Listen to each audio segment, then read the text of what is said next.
magaalada laascaanood ayaa maanta ka duwan sidii ay ahayd shalay toole oo xaalad dagaal ay ku jirtay magaalada laascaanood bulshada ku dhaqan ama dadweynaha ku dhaqan ayaa u soo baxay iyagoo muujinaya dareenka iyo taageerada ay u hayaan ciidanka qaranka iyaga oo ku sugan hareeraha wadooyinka soona dhoweynaya ciidanka qaranka jamhuuriyadda somalilan iyagoo aan u kala hadhin yar iyo weyn magaalada laascaanood ayaa muddo yar jawigeedii nololeed uu isku bedelay kadib markii laga adkaaday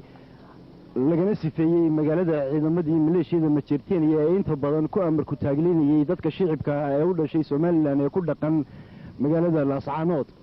qaar ka mid a dadka shicibka ah ee magaalada ayaanu jecel lahay inaanu bal dareenkooda maanta wax ka weydiino xamsa waxaad ka mid tahay dadka degan magaalada laascaanood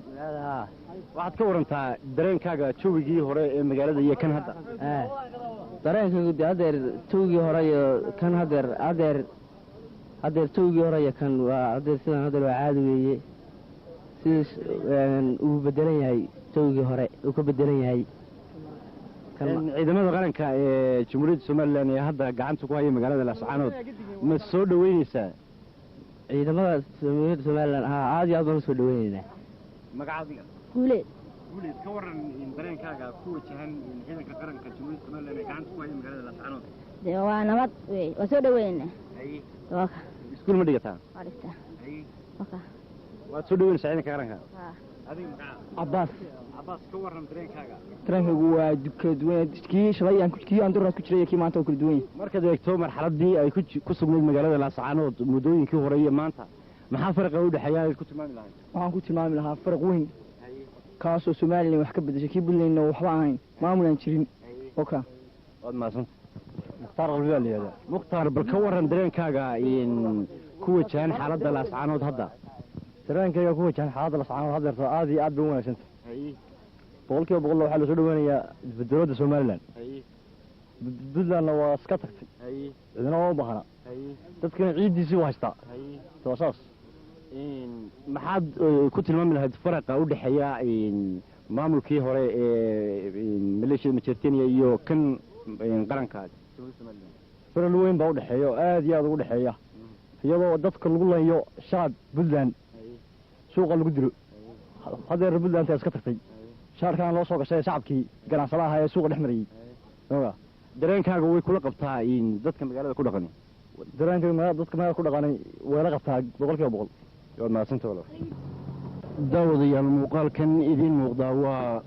xarunta gobolka sool ee magaalada laascaanood waxay muddo dheer ahayd goob ay ku amarku taagleeyaan maleeshiyo u awood sheegatay bulshada somalilandarka ah ee gobolkaasi waxay ahayd magaalo uu ka jiray jahwareer xoog ah oo lagu maran habaabinayo isir sheegasho lagu qaldayo inta maangaabka ah iyadoo aanay marnaba aqbalin waxgaradka iyo aqoon-yahanka tirada badan ee u dhashay gobolkaasi waxaa mar kasta taageero hiil iyo hooba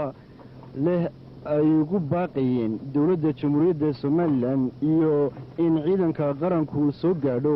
xarunta gobolka sool ee magaalada laascaanood xarunta gobolka sool waxaana sida aad arkaysaan ka taagan ama ka babanaya calanka jamhuuriyadda somalilan muuqaalka calanka jamhuuriyadda somalilan ayaad meel walba ku arkaysaa dadka oo sitaa kuwaasi oo ay ku taageerayaan kuna soo dhaweynayaan ciidanka jamhuuriyadda somalilan xarunta maamulka gobolka sool ayaa xilligan aanu booqanay ay ka socotay howl maalmeedkeeda caadiga ah waxaananu kula kulannay xubno ka mid a odayaashii cuqaasha magaalada laascaanood caqli cali waxa uu ka mid yahay odayaasha deegaanka waxaanu ka warramayaa dareenkiisa ku wajahan xaaladan cusub ee magaalada laascaanood wax dhibaatii ma jiraan magaaladu waa degan tahay waxa weeye ilaahay waxaan ka baryaynaa inay intaana kasii siyaado waa soo dhaweynaynaa isbeddelka aad iyo aad baanu usoo dhaweynaynaa cali waxaad ka warantaa dareenka dadka reer laascaanood ee shalay iyo maanta siduu yahay waa kala gedisan yahay shalay iyo maanta dee shalay waxay ahayd dagaal baa dhacay laakiin maanta dee waa degan tahay oo idhihiin aad ku aragteen wax dhibaatii kama jirto insha allah dee waana sii degi doontaa dee haddii laba maamul isbedesho waxa weeye dee mudda kolley waxa iska jiraya fikraddaa lagu kala gedisanaanayaa ra'yigaa lagu kala gedisanaanayaa waxa weeye laakiin dee indhihiina inin macallina oo waxa weeye waa iskala magaalada aad iyo aad iyo aad iyo aad bay u deganta oo shalay maantay ka deganta oo dhibaataa oo magaalada marka laga hadlayo dee laba maamul baa meesha jiray dagaalku wuxuu ka dhacay jiidaha magaalada waxa weeye wax dhibaatay kama dhicin waa deganta waxaana dhibaatadaas solofgareeyey oo mas-uuliyaddeeda lahaa ciidamadii somalilan iyo mas-uuliyaddeedii مثلا waxaa la oran jiray ciidankii Soomaaliland haddii magaalada Faanood tago magaalada uu burburinaya ama magaalada dagaal buu ku qaadaya ama shacabka magaalada muxuu ahay waxyeello u geysanaya sawirkaas ma isbedelay shalay oo xaqiiqda ma laatay cali horta marka ugu horeysa dee dadka qaar waa ogaa oo nina dalkiisa ma burburiyo dalku waa Soomaaliland kuwa yimina waa Soomaaliland waxa weeye intii aan hore u ogeyn dee shalay ogaatay inaan waxna la burburinayn waxna la dilay meesha laba maamul baa isku haystay labadii maamul oo kala adkaadeen laakiin shacabka iyo magaalada iyo wax oo dhan dee waxa weeye sida loo soo dhaweeyay dhibaato uu jirtay oo Puntland ka jirtay baa dhibaatada keentay dee isku joog ma aha shalay iyo maanta ugu dambeyn waa hagaaga cali waxaad ka mid tahay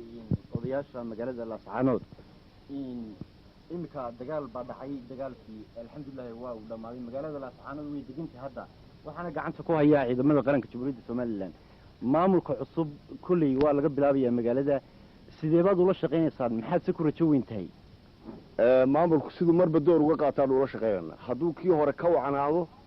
oo waxa weeye dee aanu aragno inuu bulshada uga wacan yahay waa la shaqeynaa haddii kii hore uu ka xumaadana dee waxa weeye taladeeda leedahay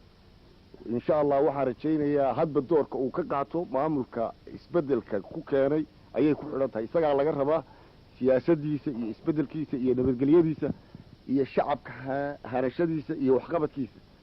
waxa weeye hadda amaan la degdegi mayno laakiin wuxuu qabtaan wax uu qabanaan waa imika waxa laga yaabaa in madaxweyne ku jiro hogaamiyaasha xisbiyada odayaashii guurtidii xildhibaanadii dadkii deegaanka laftigooda ee xagga joogay marka يعني فرينتا أما عدسك أما وح وجم مهمسين مثلاً ما دام ضياش حوجال كي مجالات هاي مجالات إن مدة قعدت سومالنا كم مغنيت حتى قعدت سومالنا كسون قصي يعني فرينتا حقيقة هاد أمرين السوين جالسين ما دخلت على محيطها يعني عليه مركب رئيس السلام بدنا جالسين الساعة مركب حكتنا سيدا أنا صور شيء وحقبت أيها وحقوق السومية أنت بقول قبل كان قعدت كوها شيء وحقبت أي ساعة كاتك تمامو waxaan anigu hadalkayga ku soo gaabinayaa waxqabadka say wax uga qabtaan ayaanu wax ugu qaybinana marka ugu horeysa waxaan idin sheegayaa ma aha muhiimadu in qola ka baxdo meesha Soomaaliland waa joogi jirtay waxa jirtay waqti iyadu ay iska uga baxday oo xabad laga saarin haddana way timi waa soo dhaweynana waxa weeye siday wax uga qabtaan waxa laga gaarsiisaa marka hore salaan indhihiina inay macallina saaka wax Puntland oo ka shaqeynaya ma jiraan dadkuna awalba Soomaaliland buu ahaa waxa weeye Puntland iska tagtay laakiin dadkii dadka lahaa ee gobolka la waa degan yahay waa dad taladooda leh oo shacabkooda leh oo isku duubnidooda leh waxa weeye dalku waa Soomaaliland laakiin wax qabad ayaa waxa weeye meesha ka muhiim idan muuqaalkoodii idin muuqdaa waxa ay ka mid yihiin gabadhidii maalintii shalay lagu qabsaday dagaalkii ay ku soo qaadeen ciidamada Puntland ciidanka qaranka sida calaamadooda ka muuqatana waxaa ku taala ciidamada mariinka ee Puntland gaarigan ayaa waxaa ku dhintay ninkii dareewalka ka ahaa waxaana uu dhiiggiisii ka sii muuqdaa sagxadda gaarigani waxa uu ka mid yahay isaguna kuwa kale ee laga qabsaday waana 3 gaari oo ka mid ah kuwii shalay lagu hantiyay dagaalkaasi oo dhammaantood cusub gabadhi kale ayaa jirta